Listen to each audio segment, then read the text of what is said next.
दोस्तों, स्वागत है आपका हमारे YouTube channel Bhagavad Gita with Divyanshu में।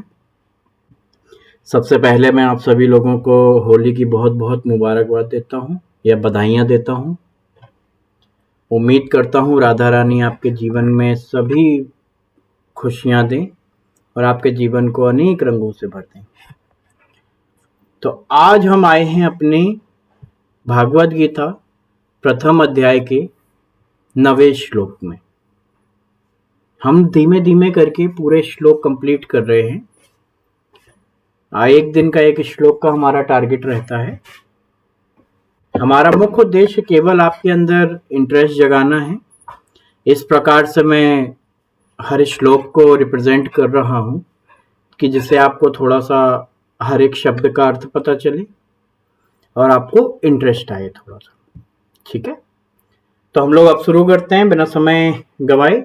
तो संधि विच्छेद से शुरू करेंगे। तो अन्ये च वह वासुरः मम अर्थे। अच्छा, अब यहाँ पे मम अर्थे होता है, तो इसमें जो मा प्लस आ है उसका उच्चारण द हो जाएगा। ठीक है, इसमें कई सारे स्वर अनुस्वार ये सब लगते हैं, हम उसमें नहीं जाएंगे। हम लोग श्लोक टू श्लोक बेसिस समझ रहे हैं। यहाँ मैं संस्कृत सिखाने बैठ जाऊंगा तो पहले मुझे संस्कृत की क्लासेस लेकर आनी पड़ेंगी, फिर मैं आपको संस्कृत सिखा पाऊंगा।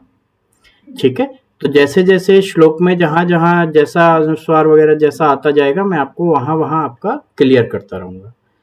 तो यहाँ पे मम प्लस अर्थे बराबर हो जाएगा माँ और प्लस आ बराबर दा। तो इसको हम मम अर्थे की जगह मद अर्थे पढ़ेंगे, मद अर्थे।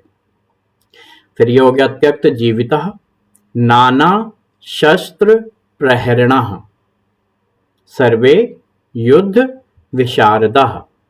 ठीक है, अब अगर हम लोग एक साथ पढ़ेंगे तो अन्ये च वह बासुरा मदर्थे त्यक्त जीवितः नाना शस्त्र प्रहरणः सर्वे युद्ध विशारदा। अब इसमें हम लोग एक एक अर्थ का मतलब समझते चलते हैं। अन्य चा का मतलब हो गया कई और, वहवा का मतलब अनेक, शूर मतलब वीर, कि कई और भी शूरवीर हैं।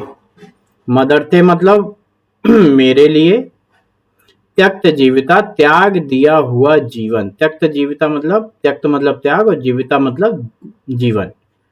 नाना शस्त्र प्रहरणा, अनेक, नाना मतलब होता है अनेक, शस्त्र मतलब हथियार और प्रहरणा का मतलब हो गया धारण करने वाला। सर्वे मतलब सभी, युद्ध मतलब युद्ध और विशारदा मतलब निपुण। और इसको हम कंप्लीट करते हुए चलते हैं। तो मेरी सेना में, दुर्योधन बोल रहा है, मेरी सेना में और भी कई वीर योद्धा हैं। इसने 8वें श्लोक तक अपने सेना के इतने सारे योद्धाओं के बारे में आपको बताया। अब वो 9वें श्लोक में और भी बता रहे हैं, अपनी बड़ाई कर रहे हैं। मेरी सेना में और भी कई वीर योद्धा हैं जो मेरे लिए अपने प्राणों को त्यागने के लिए तत्पर हैं। वे सभी विभिन्न प्रकार के शस्त्र से सुसज्जित हैं और युद्ध में निपुण हैं। ठीक है, तो अगर हम इस श्लोक को पूरा पढ़ के समझते हैं तो अगर यहां से समझेंगे तो अन्य चा बहवासुरा मतलब 8वें श्लोक तक मैंने जिन शूरवीरों को बता दिया, उसके अलावा भी यानी कई और भी ऐसे शूरवीर हैं। मदर्थे, मदर्थे मतलब मेरे लिए, त्यक्त जीविता मतलब जीवन त्याग सकते हैं। नाना शस्त्र प्रहारण, नाना मतलब बहुत सारे शास्त्रों का उनको ज्ञान है, बहुत सारे शस्त्र वो धारण करते हैं।